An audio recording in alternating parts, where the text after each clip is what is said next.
మనం గుత్తొంకాయ కారం తయారు చేసుకునే విధానం చూద్దామండి. ముందుగా బాండీ తీసుకుని అందులో ఆయిల్ తీసుకోవాలి. ఆయిల్ తీసుకొని ఆయిల్ హీట్ అయిన తర్వాత ఆల్రెడీ మనం ప్రిపేర్ చేసుకున్న వంకాయ నీట్గా కడిగి ఉంచుకున్న వంకాయలు కూడా రెడీ చేసుకోవాలి. అలాగే వంకాయ కారానికి కావాల్సిన స్టఫ్ ప్రిపేర్ చేద్దాం. ఫస్ట్ అందులోకి పుట్నాల పప్పు అండ్ తగినంత ఉప్పు, కారం and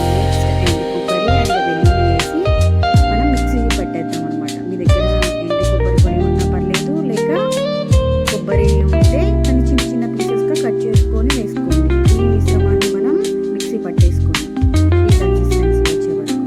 okay, next oil heat అయిందో లేదో చెక్ చేసుకుందాం.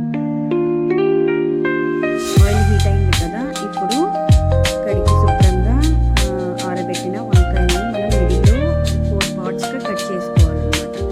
ఆ కట్ చేసుకున్న దాన్ని ఇలా ఆయిల్లో డీప్ ఫ్రై చేసుకోవాలి.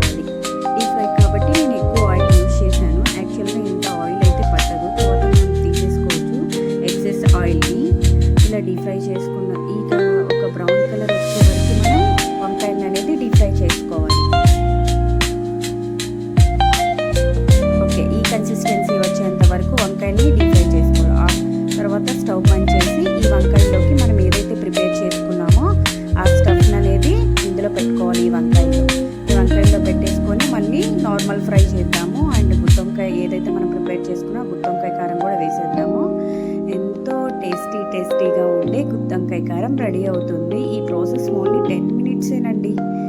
ఎవరికైనా ఈ వీడియో నచ్చినట్టయితే ఒక చిన్న లైక్ అంటే సబ్స్క్రైబ్ చేసుకోండి. చూడండి, చూడటానికి ఎంతో ఎమ్మీగా ఉంది.